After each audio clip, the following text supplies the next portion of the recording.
Veja só, ou eu Aí entendo a você- Bíblia, ou eu aceito a Bíblia, ou eu vou rasgar ela e pegar só alguns pedacinhos e andar com Mas ele. é exatamente isso que você faz. Eu não. Sim. Como? Você Aonde? permite que sua mulher fale na igreja? Claro. A definição mais comum de argumento ad hominem é uma falácia argumentativa que acontece em um contexto de diálogo quando alguém ataca diretamente a pessoa do outro debatedor, evitando os seus argumentos. O senhor era menos promíscuo quando só fazia filme pornô. Quando eu vejo no jornal algo sobre o Jaiminho Haddad, eu passo por cima porque ele é absolutamente inexpressivo. O argumento ad hominem facilmente vai ser um péssimo argumento para você utilizar em um debate. Mas será que ele é sempre um péssimo argumento? Será que ele não pode ser bom e justo? Será que ele é sempre uma falácia argumentativa? Meu nome é Gustavo Amaral, sou especialista em oratória e hoje nós vamos discutir se o argumento ad hominem pode ser um bom argumento. Falácia é uma palavra muito utilizada na lógica. Segundo Coppi, falácia se baseia em um raciocínio incorreto que torna o argumento enganoso. Então aqui nós temos os dois pré-requisitos para que o argumento ad hominem entre no hall da vergonha das falácias argumentativas. Ele precisa ter um raciocínio incorreto e tornar o argumento enganoso. O que é raciocínio? Raciocínio é esse processo na formatação do argumento que você manipula as ideias, as informações para chegar até a conclusão. E enganoso é o que é muito importante. Enganoso quer dizer que o argumento precisa ser psicologicamente persuasivo, precisa realmente enganar as pessoas e não ser evidentemente enganoso. Um xingamento direto pode não ser uma falácia ad hominem, provavelmente é só um ataque ad hominem. Então, a falácia argumento ad hominem é algo muito mais sofisticado do que simplesmente projetar um palavrão contra o seu oponente. A noção principal que nós devemos ter é que, quando formatado de forma sólida, o argumento ad hominem, bom ou ruim, ataca diretamente os compromissos do oponente. O que são esses compromissos? São aquelas premissas, aquelas ideias que ele já admitiu defender. Mas nós vamos estender um pouquinho mais esses compromissos para tudo que ele fez, tudo que ele disse, os grupos que o oponente participa.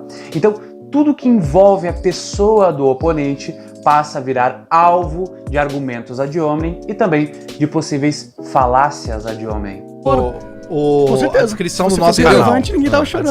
A descrição do nosso canal, como é que é? Você entra lá no nosso canal, a descrição é o seguinte. Desde anos que tem essa descrição. O nosso canal é de humor. Ponto. Abre parênteses.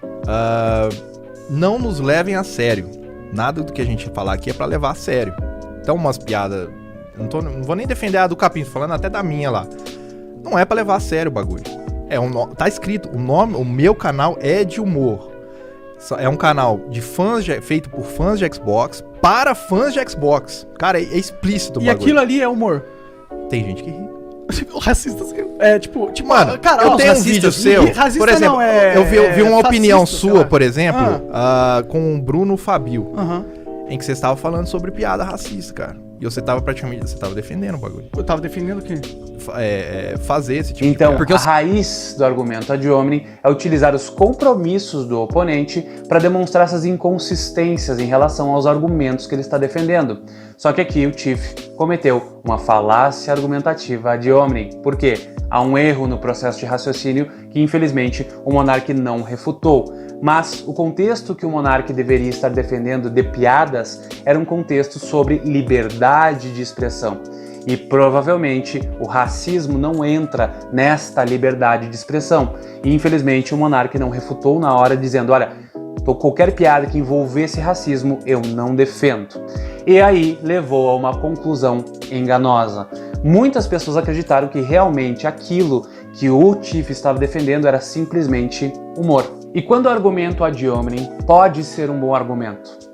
Quando ele for coerente com o contexto do assunto e as premissas utilizadas para esse argumento ad hominem forem relevantes para a construção do argumento e relevantes também para todo o assunto.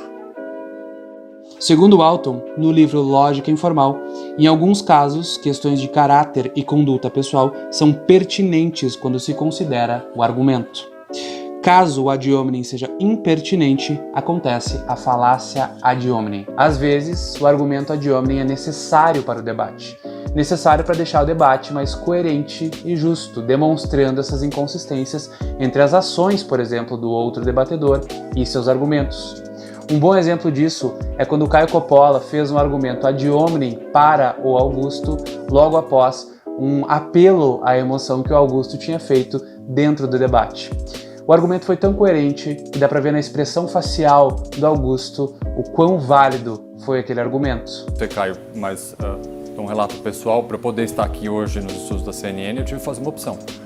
E que opção foi essa? Ficar longe da minha família. A partir da noite de hoje, eu fico sozinho na minha casa, minha família, meus filhos não vão mais estar junto de mim pelos próximos dias, quem sabe semanas, porque essa é uma opção que eu fiz. É a mesmíssima opção que eu fiz em relação aos meus pais. Eu tô morrendo de saudade deles. Que bom.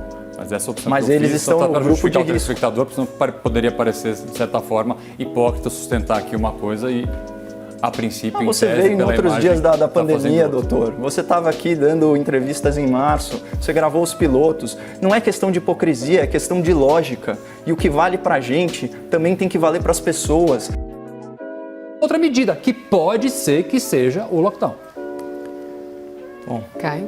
doutor Augusto, os seus argumentos são tão populistas, né, nessa linha da política fúnebre, que eu imagino que você seja em breve contratado pelos gabinetes ou do governador ou do prefeito. Provavelmente será, né? A forma mais sofisticada de você utilizar o argumento ad hominem é aquela que você faz o outro debatedor reconhecer que, através dos próprios compromissos, ele concorda com a sua conclusão. Um ótimo exemplo disso é uma entrevista do Jordan Peterson, onde a entrevistadora está sendo bem incisiva para tentar atacar o Jordan Peterson mesmo, e ele utiliza essa atitude dela para fundamentar um ótimo argumento ad hominem. You cited freedom of speech in that. Why should your right to freedom of speech trump a trans person's right not to be offended? Because in order to be able to think, you have to risk being offensive. I mean, look at the conversation we're having right now. You know, like you're certainly willing to risk offending me in the pursuit of truth. Why should you have the right to do that? It's been rather uncomfortable. Well, I'm very glad I put you on the spot. Well, I'm very glad that I have exercised my freedom of speech. You get my point. It's like you're doing what you should do, which is digging a bit to see what the hell's going on. So and that is what you should do. But And you're you exercising think- your freedom of speech to certainly risk offending me. And that's fine. I think more power to you as far as I'm concerned. Except you haven't sat there and I'm just trying to work that out. I mean, Ha, gotcha. you have got me. I'm trying to work about that through in time. my head. Yeah, it took a while. It did. Novamente, facilmente um argumento ad hominem vai ser um péssimo argumento e até se tornar uma falácia argumentativa. Mas, às vezes, é necessário você demonstrar essas inconsistências entre os compromissos do seu oponente aos argumentos que ele está projetando naquele momento. E também, melhor ainda, utilizar os compromissos do seu oponente para provar as suas conclusões. Mas entenda que quando você for fazer um argumento ad hominem, faça da forma mais educada e polida possível, pois senão facilmente você vai entrar nesse campo do ataque pessoal, xingamento e olha, isso é péssimo para o debate. Além disso, você tem que entender que no nosso país o argumento ad hominem é muito mal utilizado e nós temos péssimos exemplos das pessoas utilizando o argumento ad hominem. E eu tenho certeza que você é bem melhor que isso. Esse foi o nosso primeiro vídeo sobre oratória. Meu nome é Gustavo Amaral e foi um prazer estar com vocês.